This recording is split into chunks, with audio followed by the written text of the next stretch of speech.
We're so excited to have all of our all these wonderful retirees and their families here to celebrate all of their service in the music profession.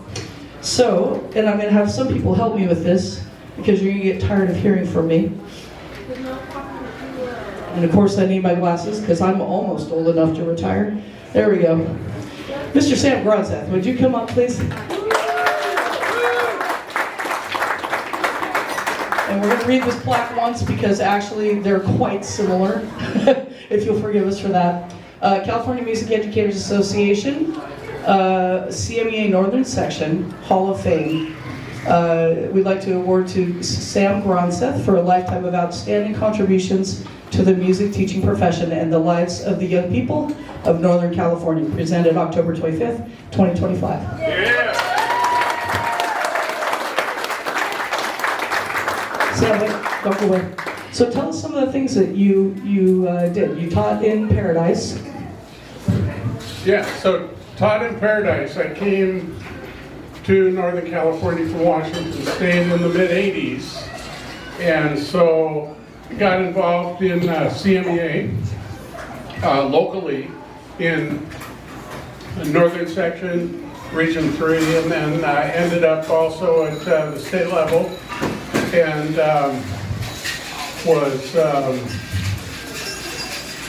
was vice president and past president, and vice president and president and past president. And so I think as I thought about the greatest advantages of that whole time with CMEA, it was really about spending time with some of the greatest music educators in the world, and a lot of you are sitting here right now, and I just appreciated them kind of lifting up my life and making me better by their energy and inspiration. But CMEA and teaching music has been and kind of still is, I guess, a little bit a wonderful thing for me.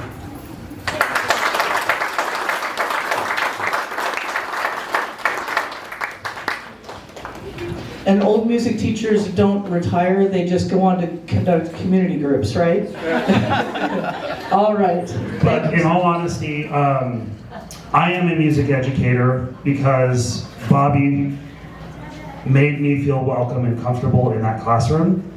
And he was a special individual both within CMEA and for dozens of other students who went through those programs who grew to love music and be lifelong lovers of music.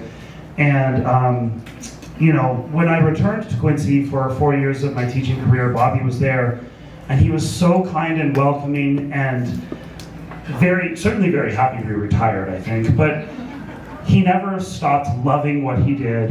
And one of my favorite stories about Bobby that I didn't know until a family that lived close to you all, who were my students there, said that your dad used to go out and play Old Lang Syne on New Year's Eve outside, and their son became a trumpet player, and when your father passed, he started trying to carry on that tradition outside. And I think that's that kind of special love and care that goes into my memories of Bobby. So thank you all for coming down, and I'd like to give this to the two of you on his behalf, so thank you. Just thanks for having us here. But this was a really important organization to Dad. I don't remember a time in my life where he wasn't involved. He did it all the way through retirement. I still remember as a child him helping him and Jim Norman put on the honor bands, filing all the music. It was really important to him. And the medals that everyone would get, that was his job. He took it very seriously, and he hated when you guys had really bad handwriting. So that was the only thing I ever heard a complaint about. Why can't they just use good handwriting so I can read their name? But just thank you guys so much for all the support. It was kind of a big part of our whole family's life, so we really appreciate this. It means a lot to us. We miss him. Yeah, and we do have a scholarship, just so you guys know, in his name, and we've given $4,700 or $4,700 in his name to Quincy High School graduates who are in the music program, and if you would like to help keep the scholarship going, you can just get in contact with me and I have information if you'd like to help. He liked to smoke, and you weren't supposed to smoke in the district car. So I'm a brand new teacher in Quincy, and he picks me up in the school district car, which was the one he used to go back and forth between Greenville, or Portola and Quincy. And he rolled down this driver's window about that far, and he lit up, and I was amazed. It's like, Bobby, you can't do that. He says, no, they'll never know, don't worry. And so all the smoke, sure enough, all the smoke went out the window. He had trained the car, I guess. No, Bobby was great, and he was a great help to me as well. All right, this second one is also quite special, and this is for Jim. If you don't know Jim Norman, I think one of the things that you might not know, Jim has done so much for the community of Greenville and for music and the arts. Jim, in his time teaching in Greenville, has taught all of the music from elementary through high school. He was the art teacher, he was the PE teacher, he was an algebra teacher. How many years, Jim? 44? How many years did you teach? 42. 42 years. I can say with absolute confidence that Jim's presence at that community and school saved the community of Greenville on multiple occasions. That high school and that community may have folded without the presence and leadership of this person. When I first started teaching in Plymouth County, Jim agreed to be my BITSA mentor. And the best part of BITSA was leaving Quincy, driving to Greenville, and the two of us would just get to talk for the better part of an hour while we got to Susanville, because it was really supportive for a new teacher to have to drive an hour and a half to Susanville in the winter to get support. But the support came from this man, and I have often described Jim as a real-life Renaissance man. You are a tremendous artist, a tremendous educator. The way you think about and plan and care for your students was evident from the very first day, and the way that you helped your students develop earned confidence through mastery made me better. And I am so grateful and thankful for your influence on my teaching career. So thank you, Jim.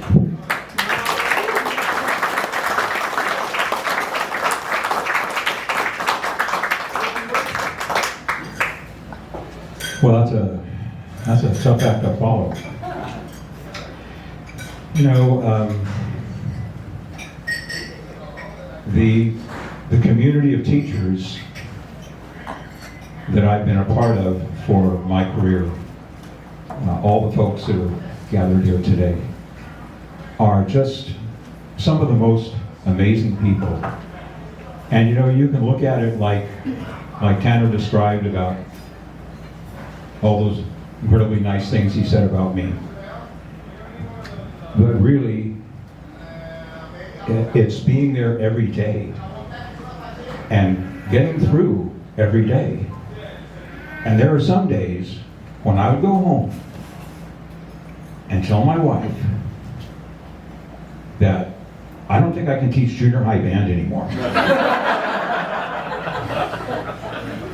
Only I think I use probably a little bit firmer way of saying it. And she was always very supportive and nodded, and she said, yes, Joe, yes, you will. You'll survive. But that's what it is. And it's taxing. My good friend Marsha Roby, sitting right here, once said, after she took the teaching job at Chester, she said, you know, I just realized something. You could actually, in addition to teaching all day, you could stay at school every day until 9 o'clock at night and do that 5 days a week and still not be done. And that's kind of the world that we live in, because it's not handing out a test, grading papers, handing it back, and writing the numbers down in the grade book. Every single student that you have in your classes are different. They learn differently. They play different instruments. which if you think about it, teaching percussion, woodwinds, and brass in the same class, it's kind of like teaching French, German, and Spanish in the same class. I mean, yeah, they're all foreign languages, but they're not the same. And these people are just remarkable, and I guess part of the magic of this is the fact that we inspire each other to keep going. And now we're all retired, but we still inspire each other to keep going. So God bless you all, and thank you. So we're going to add on Jim. He lives in Taylorsville. I teach in his band room. And there are 42 years of posters from spring concerts. If you ever go to Greenville, you gotta have somebody let you into that band room, because there's 42 years of history on the walls.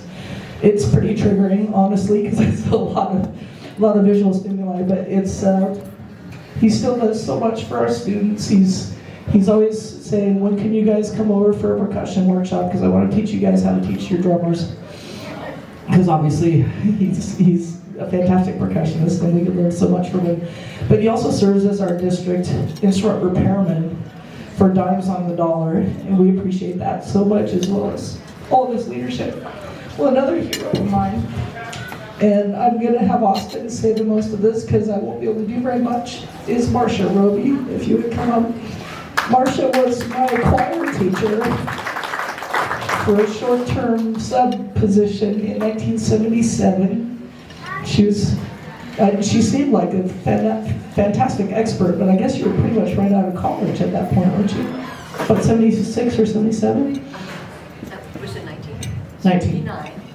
And it was, I was out of college. Yes, 79? Okay, somewhere in there, yep. And so anyway, I still use her vocal warm-ups after all these years. But she comes in 2 or 3 times a week still to help my kids who need extra tutoring. And it's just her service to both Chester and Greenville communities has been amazing.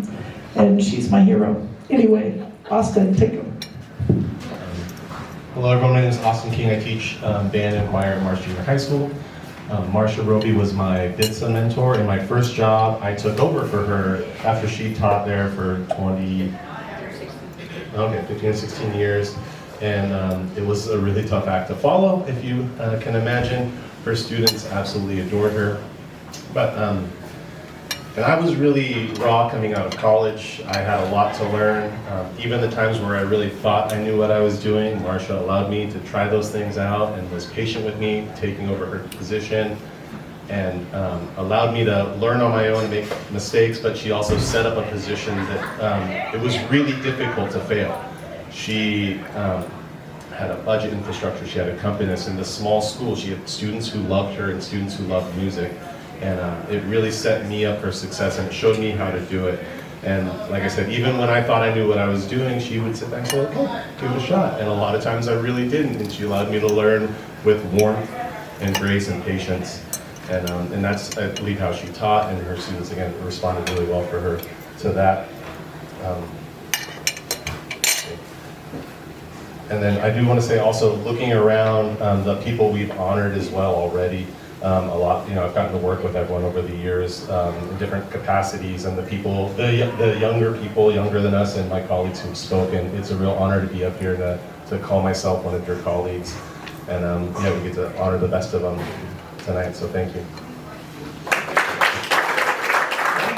He was not able to get over the mountain today from Reno, where he and his wife Ann are living, but we'd like to honor Ray Craig for his outstanding contributions to our profession and the lives of young people in Susanville especially, and also his leadership role in, he set up our rubric, at least the original version of our rubric for judging festivals. You know, that thing that has all the columns and stuff? He and Jeff Igarashi set that up, and used to give workshops to us on how to judge at festivals and do a better job with that. With positivity and kindness, as well as good comments. And he also was a formative force in my young career, because when I was starting to teach, I believe it was when I first started teaching in Quincy, Ray, that he said, I'll pick you up at your parents' house we're going to Chico to play in He Stands Band on Monday nights. And that means, you get home at midnight if you're going to a night rehearsal down here from all the way up in the mountains.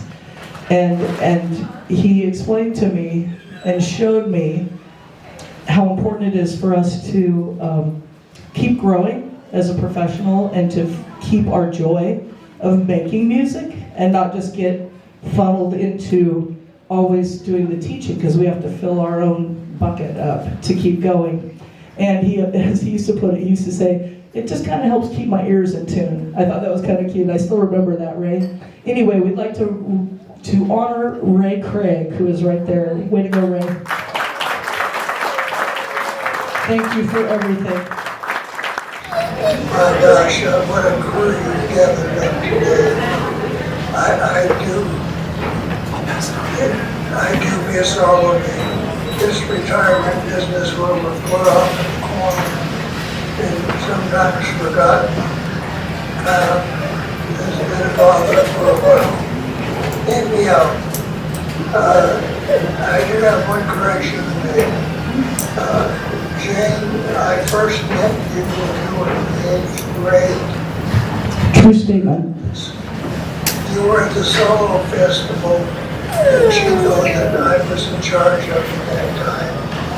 And I've been selected for I don't remember the name, but the special concert or occasion for you to play your solo again so everyone could hear you. What, the command performance? Command and performance, thank you. But you were an 8th grader, I assume. That was my first encounter with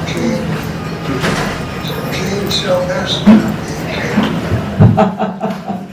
Thank you, Ray. Thanks for everything you've done for us. We appreciate it, and you are not forgotten.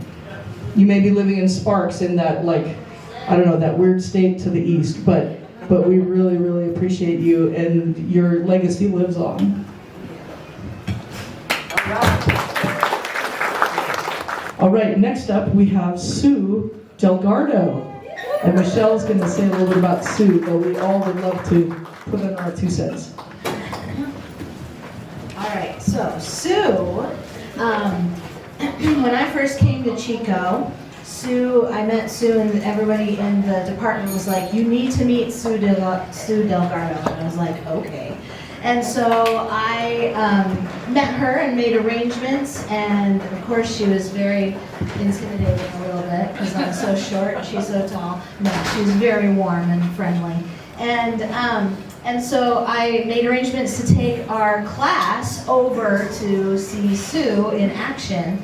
And I had heard that Sue was a band director, and I can't remember if you were doing band when I first got here or not, but at some point she switched over to choral.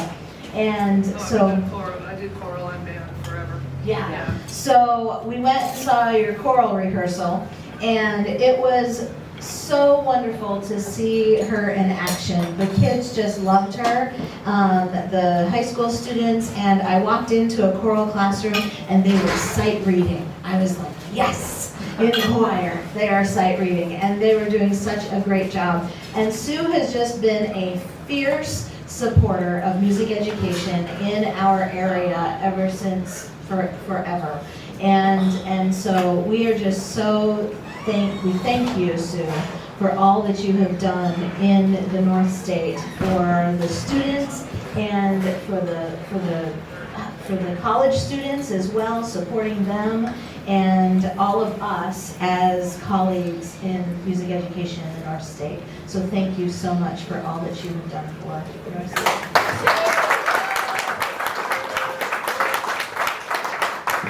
Well, thank you, and thank you for having this wonderful event. I had no idea what was going on or what to expect. Jane just said, be here, so I'm here. I'd like to thank my son Anthony and my other son Robert and my daughter Camille, who are here. Bill's home, he has dementia, and he fell on Wednesday, and he's in a lot of pain, not doing well. And my other daughter is in Albuquerque. She is coming back to California at the end of December. So many of you saw me during my pregnancies, including the twin one. Ooh la la. I taught 35 years in Chico Unified, and unfortunately a large part of that teaching was fighting to keep music in the district. And now you have what, Prop 28 or whatever it was called, and you all have money and you have extra jobs and you have K-12 music. We had 4th, 5th, 6th classroom, and we used to have orchestras. We never did get that back.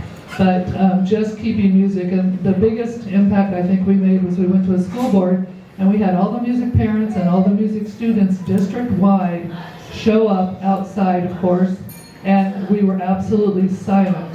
And our theme was, don't silence our music. And there were probably 700 students and their parents there fighting to keep music in the district, and we did. Probably one of the best memories I had is working with colleagues like Marsha and Jim and Bobby and Lou. We had some special times, some really special times, and don't discount doing those extra things like honor bands and honor choirs, because that's the stuff you remember. That's the fun, not the day-to-day grind that everybody does. So enjoy your careers, because it goes pretty fast. Thank you all very much. We'd now like to honor Mr. Bob Schofield.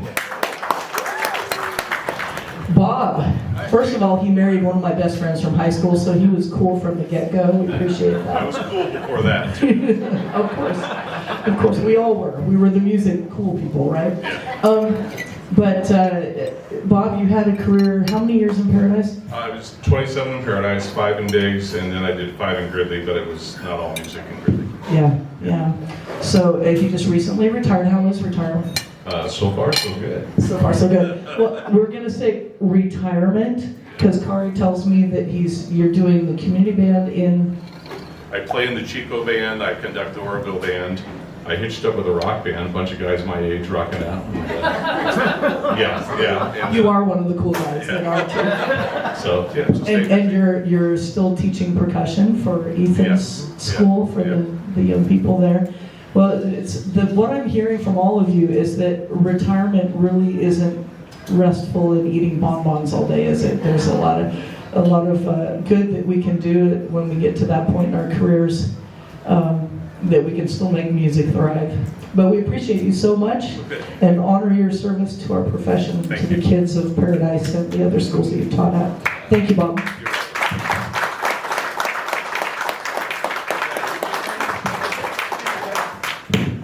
This is totally unplanned, but I'd like to read you this message I got yesterday.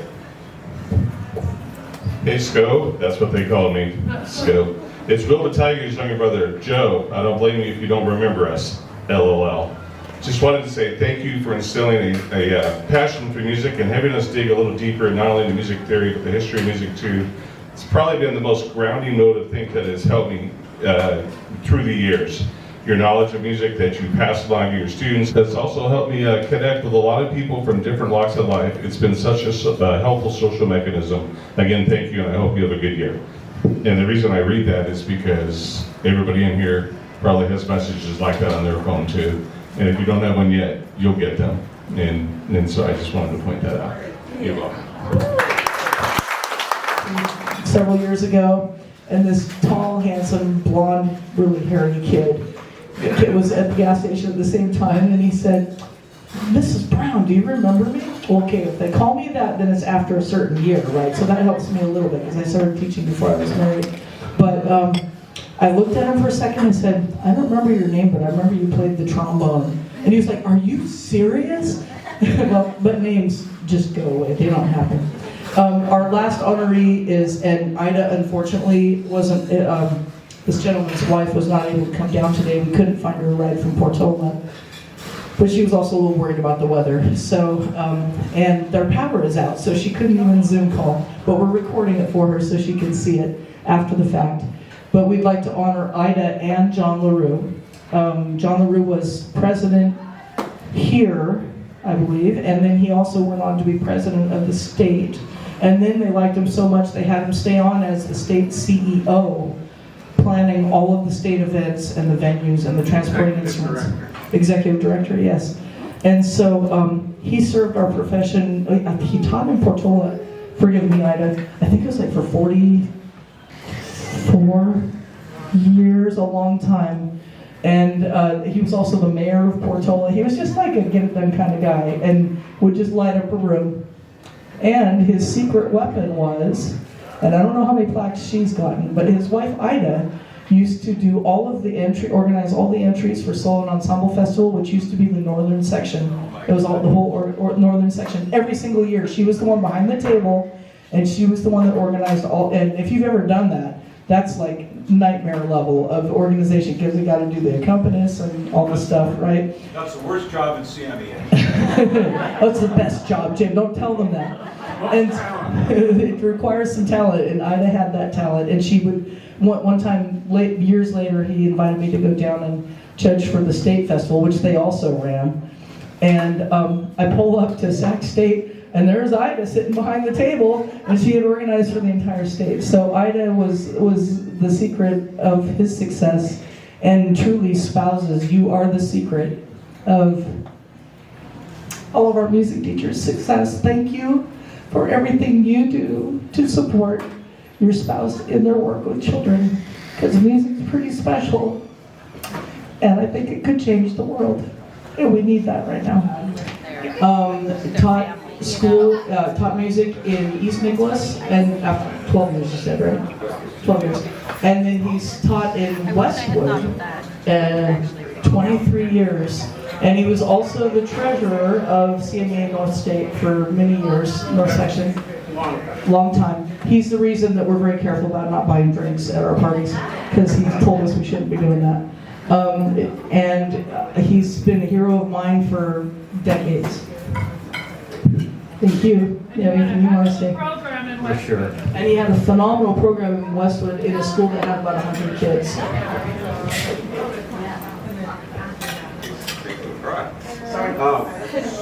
No, I look back over the years, and I started out from San Francisco State. My parents were both teachers in Mount Diablo Unified School District, and I had phenomenal teachers. There's one in particular, Frank Cavoto, who taught me private lessons and led me to San Francisco State because that's where he graduated from.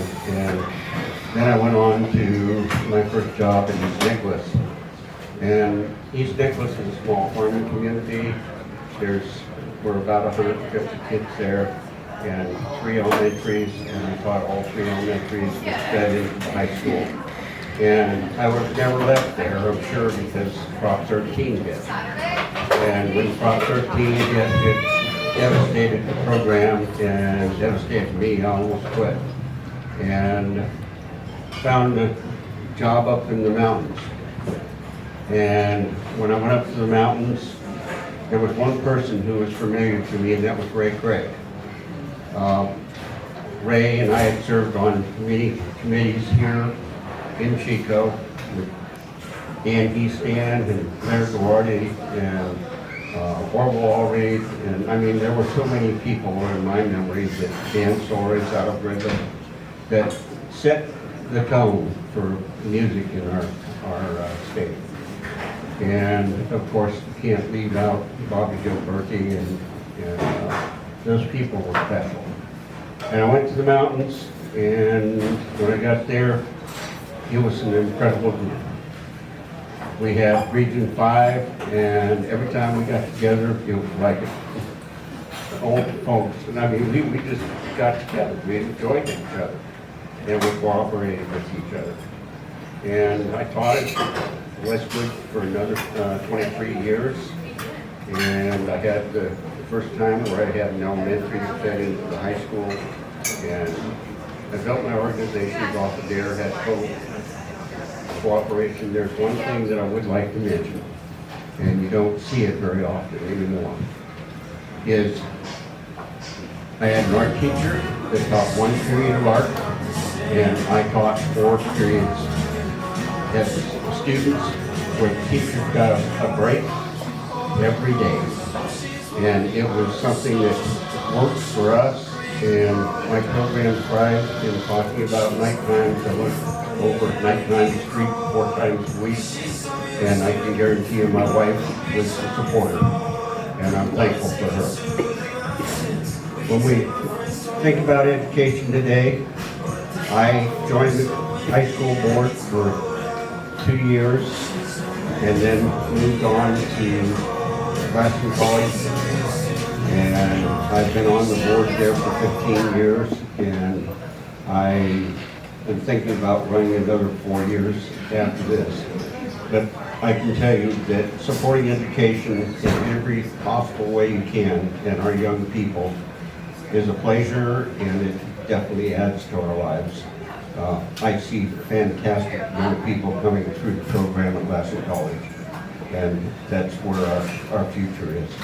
So, thank you.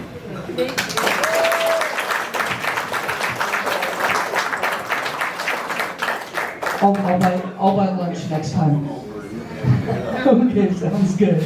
Sounds good. Thank you. And by the way, retirees, you wouldn't believe how phenomenal these educators are that are a little bit younger than us. A lot younger. A lot, well, no, they're like 10 times the teacher I was when I started my career. They're just amazing, they're innovative, and they're dedicated, and they love kids. And they're teaching the 21st century mind, which is very different. And they're wired differently, and they're finding ways to just reach these kids and get their hearts and get them making music. So thumbs up to our upcoming generation. You guys are awesome. Anyway, thank you so much for coming. We're booked until 4, so party it up. Can we get a picture of Yes, let's get a picture of all our recipients.